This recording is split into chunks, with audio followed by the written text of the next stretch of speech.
تنصحني أدرس طب. طيب، أنت شكلك توجيه جديد ومش عارف وين بدك تروح بالحياة ومش عارف شو راح يصير فيك إذا دخلت طب. خليني أنا أقول لك. أول إشي دراسة الطب يا سيدي العزيز 7 سنين. 7 سنين أنت هاي عشان تتخرج وتاخذ شهادة مزاولة مهنة ويصير اسمك دكتور. طبعا أنت فعليا ما بتقدر تشتغل يعني هسه بعد ال7 سنين، بس يعني مفيدة الشهادة. ليش؟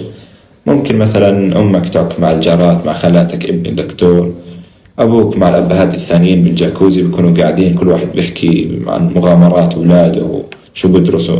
يعني مفيدة، بصير اسمك دكتور وبتحقق حلم أهلك.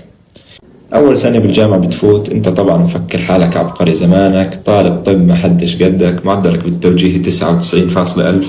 بتنزل مواد بيولوجي 101، كيمستري 101، بتنزلها مع شعبة، يعني بتكون كلها من تخصصات ثانية. فأنت طبعا كلهم من تخصصات ثانية، هذول ما حدش لسه ارتقى لمستواك العقلي الخرافي. يعني طالب طب ما حدش قدك، فبتنزل كل هاي المواد. ايه انت بتنغر هون بتحكي ما هي دراسة الطب سهلة، يعني ليش الناس مصعبين الدنيا ببالغوا بالموضوع؟ انت حرام هون تكون مفكر انه الكيمستري والبايو هم الطب. تعدي سنة أولى تبلش سنة ثانية بس تصير تاخذ أناتومي، باثولوجي، فسيولوجي، هيستولوجي. أنت هون بتطبل تدعس بريك تحكي لا أنا حاس حالي غبي، أنا حاس حالي بالمكان الغلط. هسه هو انت فعلا بالمكان الغلط يعني، بس انت من تياستك بتكمل. ليش؟ لانه يعني في ناس يعني بيدعموك بيحكوا لك كمل ادرس طب، بيضحكوا عليك. بتعدي سنة ثانية يا دوب انت تكون نجحت على الحفة، بتدخل سنة ثالثة بتحكي خلاص بدي ابدا روتين حياة جديد، بدي ابلش انظم وقتي، اعرف متى ادرس، متى اطش، متى اطلع، بدي انظم حياتي. هم كلهم شهرين بالضبط، شهرين وراح تبلش تيجيك افكار انتحارية. طبعا لو انت يعني كانت هاي المرحلة ممكن تيجيك بسنة ثانية. هسه معظم الطلاب بنقسموا لثلاث أقسام، يا بتنتحر، يا بتحول التخصص، يا بتكمل زي التيس. طبعا أنت لأنك تيس حتختار الخيار الثالث، لأنه لسه في ناس برضه بيضحكوا عليك وبيحكوا لك دراسة الطب مرتبة وفخمة. بس تخلص سنة ثالثة بعدها صراع وعناء طويل. أنت هون بتحكي بس خلص أنا ختمت الطب، هسه راح أصير أتدرب بالمستشفى، أشوف مرضى، دراسة راح تصير أسهل وأمتع. فيش منه الحكي هذا. الدكاترة راح يمسحوا فيك بلاط المستشفيات بلاطة بلاطة. ليش؟ مثلا خليني أعطيك مثال.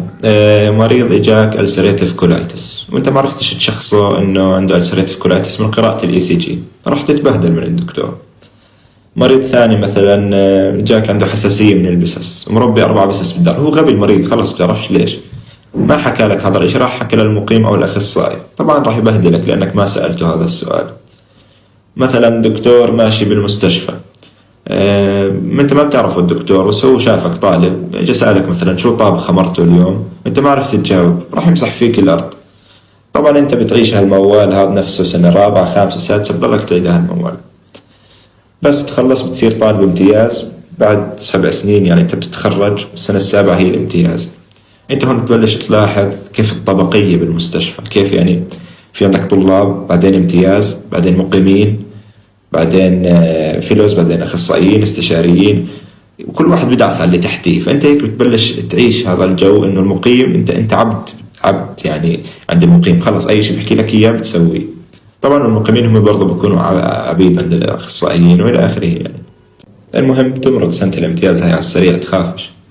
بس تخلص انت هيك خلص تخرجت 7 سنين دراسة طب، صار اسمك دكتور رسميا، وخلص أهلك بيقدروا يعكوا براحتهم على الناس إني دكتور وابني دكتور. بكون صار عمرك قديش؟ 18 زائد 7 25 سنة في أحسن الأحوال. 25 سنة ما دامك ما عدتش، لو ما عدت مثلا سنوات بالجامعة، سنوات بالتوجيه راحت عليك سنين رسبت مواد، أحسن الأحوال طبيب عمره 25 سنة.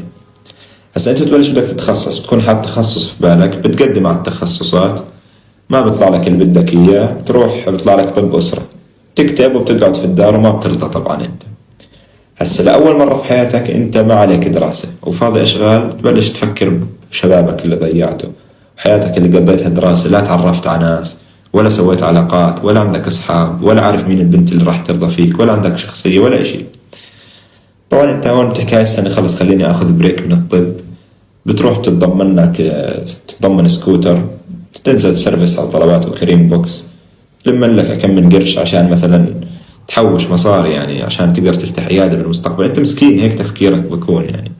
طبعا هذا الحكي كله موجه للشباب، اذا انت كنت بنت وبتحضر الفيديو فموضوعك سهل جدا يعني، انت بس خلفني واحد غني واتجوزيه، مش عارف ليش مصاب الموضوع يعني لهالدرجة، قال بدي أتخصص بطب، فكك من الهبل. المهم نرجع للشاب الأمور هذا اللي بيشتغل على طلبات وكريم بوكس. أنت بعد سنة بتكون حوشت لك كم من قرش، بتيجي تقدم على التخصصات مرة ثانية، بتتفاجأ إنه طلع لك التخصص اللي بدك إياه. أنت هنا بتنبسط وبتحكي خلاص بلشت الحياة تسلك معي والأمور طيبة. بتروح تتخصص، هم كلهم شهرين وأنت مقيم، راح تقرف حالك، راح تصير تشتغل عن 4 مقيمين، تصير تشتغل يومين ورا بعض عادي، فيش نوم. شو يعني نوم؟ أنت أصلا مش بحاجة للنوم، أصلا بتبطل تشرب كافيين، يعني بتصير مستوى جديد، بتصير تغز إبر كافيين آي في بتصير تأخذ.